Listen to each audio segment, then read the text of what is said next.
सामाजिक कार्यकर्त्या अंजली दमानिया यांनी काही गोष्टी समोर आणल्या। खरं तर त्यावेळी ती समोर आलेल्या कारण धनंजय मुंडे यांच्या दबावाखाली अनेक अधिकारी काम करू शकलेले नाही। केटाम असतील,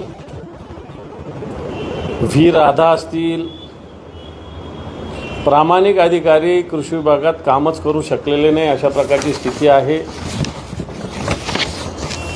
कारण धनंजय मुंडे आणि वाल्मिक कराडच हे खातं चालवत होते। मी सुद्धा काही कामात हा अनुभव घेतलेला आहे। आपण जे आरोप अंजली दमानिया यांनी केलेले आहे, प्रत्यक्षात कृषी विभागानं जे प्रस्ताव दिले त्याला माननीय मुख्यमंत्र्यांनी तसं पाहायला गेलं तर संमती दिली। याचा अर्थ सगळं सरकार याच्यामध्ये सहभागी आहे का अशा प्रकारचा प्रश्न निर्माण होतो। आणि सगळ्यात महत्त्वाचं, शेतकऱ्याच्या टाळूवरचं लोणी खाण्याचा हा प्रकार आहे। मी तर सांगेल, हे अव्वाच्या सव्वा दराने घेतले काही बाबी तर विदाऊट टेंडरसुद्धा या कृषी विभागात झालेल्या आहेत। निश्चित या काही दिवसांनी समोर येतील। परंतु अशा पद्धतीनं राज्याचा कृषी विभागाचा कारभार सांभाळणारा एक कॅबिनेट मंत्री असा कारभार करतो आणि राज्याच्या मुख्यमंत्र्याला, त्यांच्या नेत्यांना हे लक्षात येत नाही किंवा त्याच्याकडे ते डोळेझाक करतात। आपण शेतकऱ्याच्या टाळूवरचं लोणी खाणाऱ्या अशा मंत्र्यांना ताबडतोब घरचा रस्ता दाखवला पाहिजे। हे कोणत्या समाजाचे नाही, कोणत्या जातीचे नाही, खऱ्या अर्थानं हे समाजाचे काय शेतकरी आहे आणि शेतकऱ्याच्या टाळूवरचं लोणी खाणाऱ्याचं कधीच कल्याण होऊ शकत नाही। म्हणून मी या राज्य सरकारने ताबडतोब धनंजय मुंडेचा राजीनामा घेतला पाहिजे, नाहीतर येणाऱ्या काळात अधिवेशन आहे, अधिवेशनसुद्धा धनंजय मुंडेंचा राजीनाम्याशिवाय मला वाटत नाही पुढे जाईल। कारण ज्या पद्धतीनं धनंजय मुंडेंचा कारभार, कृषी विभागाचा कारभार आहे, त्याला सरकारचं संरक्षण आहे। गुन्हेगारांना पाठीशी घालण्याचं धनंजय मुंडेंचं काम आहे। वाल्मिक कराडसारख्या व्यक्तीला सांभाळण्याचं काम आहे। वाल्मिक कराडसारखी व्यक्ती ज्या पद्धतीनं बीडमध्ये आणि कृषी विभागात ज्याने हैदोस घातलेला आहे, वाटतं आता सरकारने वाट पाहू नये, ताबडतोब धनंजय मुंडेंना या मंत्रिमंडळातून बडतर्फ केलं पाहिजे। आणि अशा पद्धतीनं जे काम केलं याच्यात सरकारने पुढाकार घेऊन या खात्याच्या कारभारावर, या खात्याच्या मंत्र्यावर आणि या खात्याच्या तत्कालीन सचिवावर सुद्धा गुन्हा दाखल केला पाहिजे, अशा प्रकारची मागणी आपल्या माध्यमातून मी सरकारकडे करतो।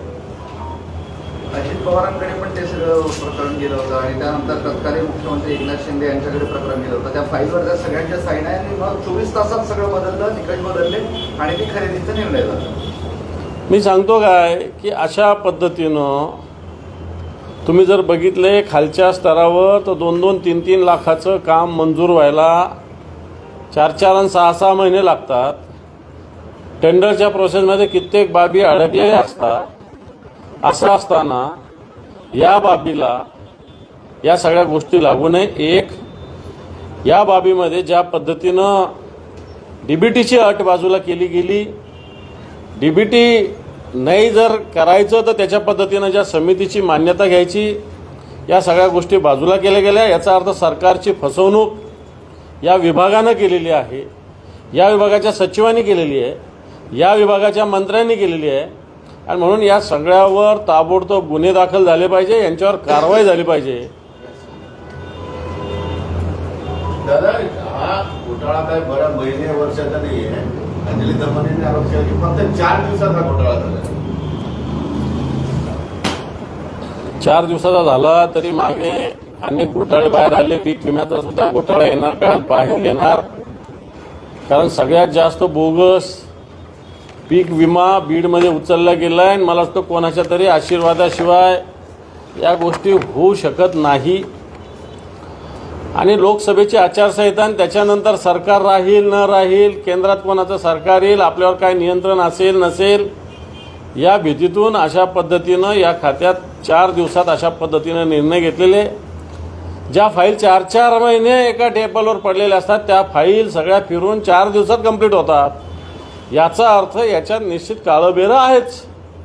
तुम्ही आता म्हणाले की सगळ्यांवर गुन्हे दाखल झाले, म्हणजे धनंजय मुंडे यांच्यावर गुन्हा दाखल झाला पाहिजे। मग त्यांच्या खात्याने त्यांनी निर्णय घेतलेला आहे तो, त्यांच्या खात्याने त्यांच्या सचिवांनी हा निर्णय घेतलेला आहे।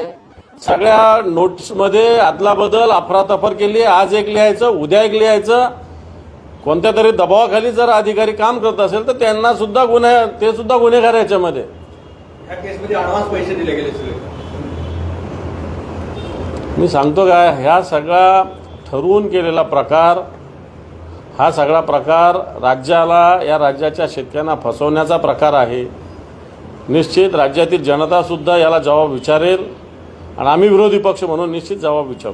तुमची मागणी काय काय आहे? म्हणजे राजीनामा की गुन्हे दाखल करा, काय नेमकं? दोन्ही मागण्या। गुन्हे दाखल केले तर ऑटोमॅटिक राजीनामा द्यावाच लागणार आहे। फसवणूक आहे नाही ही, राज्याची फसवणूक आहे। राज्याची फसवणूक करणाऱ्यावर गुन्हे दाखल झाले पाहिजे, गुन्हा दाखल झाला पाहिजे म्हणजे ऑटोमॅटिक राजीनामा द्यावा लागतो। हा एक प्रकार आहे। दुसऱ्या बाजूला मनोज जरंगे त्या संतोष देशमुख हत्या प्रकरणातही धनंजय मुंडेंवरती 302 दाखल करा म्हणतो। काय चूक आहे मनोज जरांगेंच्या भूमिकेची? कारण ज्या पद्धतीनं हे आरोपी हे कोणाशी संबंधित आहे, स्पष्टच बोलायचं तर धनंजय मुंडेंशीच संबंधित। एवढी दादागिरी, एवढी हिंमत कोणीही कोणत्या तरी पाठिंब्याशिवाय कोणी सामान्य माणूस करू शकत नाही। ज्या अर्थी धनंजय मुंडेसारखा एक पालकमंत्री, कॅबिनेट मंत्री त्यांच्या मागे उभा आहे आणि म्हणून हीच मस्ती, ही दादागिरी, ही सगळी त्यांच्या मनात आहे। आणि वाल्मिक कराड कोण आहे?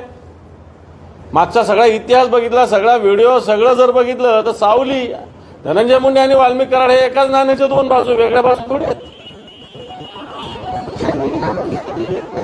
4 निविदा फक्त गुजरातमधूनच बांधण्यात आलेल्या आहेत सिटी जिल्ह्यामध्ये।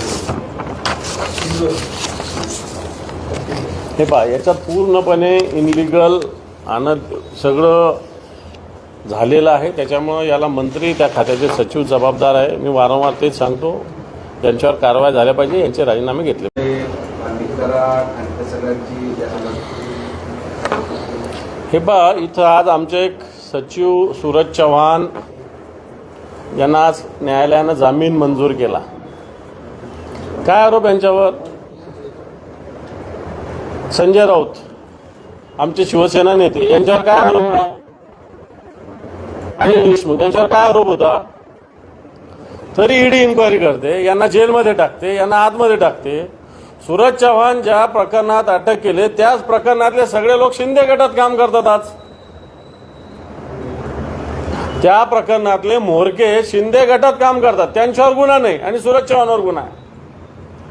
आणि जर काही लाख रुपयासाठी ईडी चौकशी करते संजय राऊत साहेबांची, तर एवढ्या कोट्यवधीच्या रोज बाबी बाहेर येतात, एवढ्या भ्रष्टाचाराची बाजू बाहेर आलेली आहे।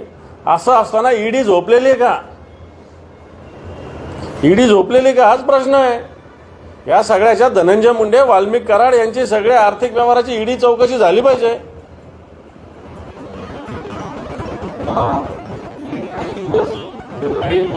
धनंजय मुंडे यांनी राजीनामा द्यावा, राजीनामा सरकारने द्यावा अशी मागणी करताय। तुम्ही पण आले बरेच जण, पण सरकार काही असं त्या तुमच्या मागण्यांची किंवा इतर सगळ्यांच्या मागण्यांची दखल घेतली नव्हती। आता तरी घेईल असं वाटतं का तुम्हाला? हे सरकार गेंड्याच्या कातडीचं आहे, भ्रष्टाचाराला प्रोत्साहन देणार आहे, हे स्पष्ट होतं। खुन्यांना प्रोत्साहन देणार आहे, खून करणाऱ्यांच्या पाठीमागे उभं राहणार आहे, अशा प्रकारची प्रतिमा या सरकारची निर्माण होते। खून करणाऱ्यांना पाठीशी घालणारं सरकार आहे, भ्रष्टाचारी करणाऱ्यांना पाठीशी घालणारं सरकार आहे, माता भगिनीचे कुंकू पुसणाऱ्याला पाठीशी घालणारे सरकार आहे।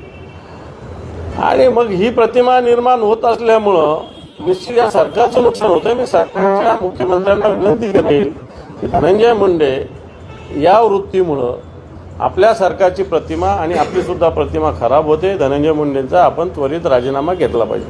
दुसरा मुद्दा यात उपस्थित झाला आहे, म्हणजे देवेंद्र फडणवीस मुख्यमंत्री झाले तरी वर्षा बंगल्यावर जाहिरात आहे। त्याचं कारण असं सांगितलं जातं की एकनाथ शिंदेनी जो रेडा, अमान्य रेडा कापला होता, त्याचे शिंग आणून वर्षा बंगल्याच्या लॉन्समध्ये पुरलेली आहेत, त्यामुळे तुझं काही शाप वगैरे असं सगळं काही बाधा होऊ नये म्हणून देवेंद्र फडणवीस राहायला जात नाही। काय वाटतं? हे बघ, मी प्रबोधनकारांच्या विचाराचा शिवसैनिक आहे. मी असे शिंग कुठे पुरले काय पुरले याच्यावर विश्वास ठेवत नाही. आता ज्यांनी पुरले त्यांचाही कसा विश्वास होता आणि पुरले असतील म्हणून जात नसेल त्यांचा कसा विश्वास आहे, मला असं वाटतं हा अंधश्रद्धेचा भाग आहे. मी असा अंधश्रद्धेमुळेच नाही आहे, शोभत नाही. महात्मा फुलेंचा हा महाराष्ट्र आहे, शाहू महाराजांचा हा महाराष्ट्र आहे, डॉक्टर बाबासाहेब आंबेडकरांचा आहे. शिवाजी महाराजांनी सुद्धा कधी असं मांडलेलं नाही. अशांचा महाराष्ट्र असताना कुठं शिंग पुरले आणि कुठं रेडा कापला म्हणून एखादी गोष्ट होती किंवा एखादी गोष्ट होत नाही, मला वाटतं हे मानणं आताच्या काळात काही हे नाही. हा सगळा मानसिकतेचा भाग हे आहे. सगळं असताना तुमच्या राऊतांनी हा असं दावा हे- केलाय, म्हणजे हे- त्यामुळे खरं घडलं असेल का असं केलं? मला नाही माहिती. राऊत साहेबांनी दावा केला असेल तर ते खरं असू शकतं. पण ते राऊत साहेबांचा अशावर विश्वास असणं म्हणजे ते मी विश्वास त्यांचा कुठे, त्यांनी सांगितलं कशामुळे जात नाही वर्षावर राहायला, त्यांचा थोडी विश्वास आहे त्याच्यावर. ते तर आणखी याच्यात पुढचे आहे या बाबतीत, प्रबोधनकाराच्या विचाराच्या बाबतीत. बंगल्यात पाडून पुन्हा रिव्ह्यू बांधायची अशी सुद्धा एक कल्पना समोर येते. मला याच्यातलं जास्त माहिती नाही, पण अशा अंधविश्वासावर कोणीही विश्वास ठेवू नये. मुंडेंचा राजीनामा घेतला नाही तर शिवसेना पक्षाने काय आंदोलन? पक्ष बाजूला ठेवा, परंतु येणाऱ्या काळात विरोधी पक्ष सगळे मिळून संयुक्तरित्या याविषयी निश्चित अधिवेशन हे बजेटचं त्यावेळेस एकदम कडक आणि कडवट पावलं आम्ही उचलू, एवढंच सांगतो. राहुल सोलापूरकरांनी शिवाजी महाराजांनी इकडे जे वक्तव्य केलं त्यावर बऱ्याच प्रतिक्रिया मिळाल्या. भारतीय इतिहासाला अशा पद्धतीने छेडण्याचा एक फॅशन झालेली आहे. राहुल सोलापूरकर फार इतिहास संशोधक नाही आहे.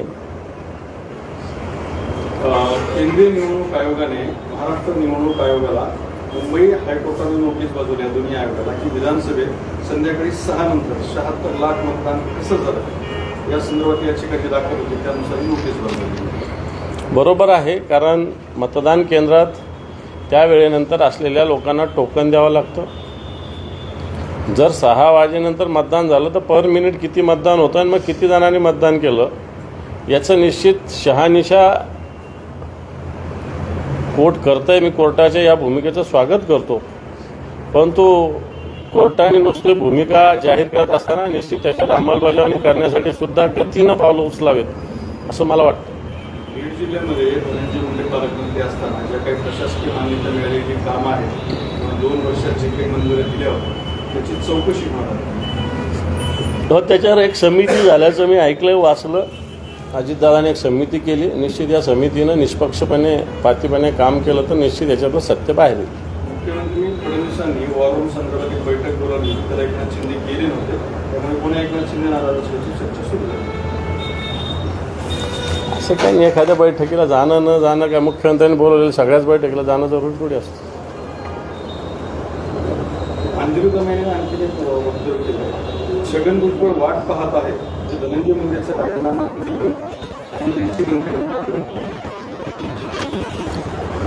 मला माहिती नाही याच्यातलं काय.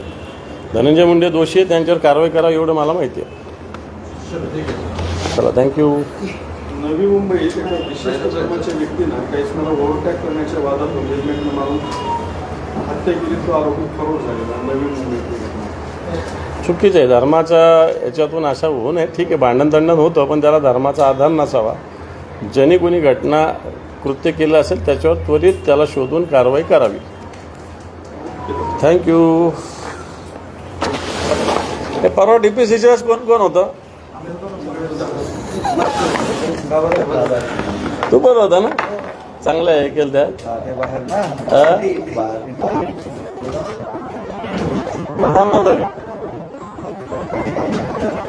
दत्ता होता ना?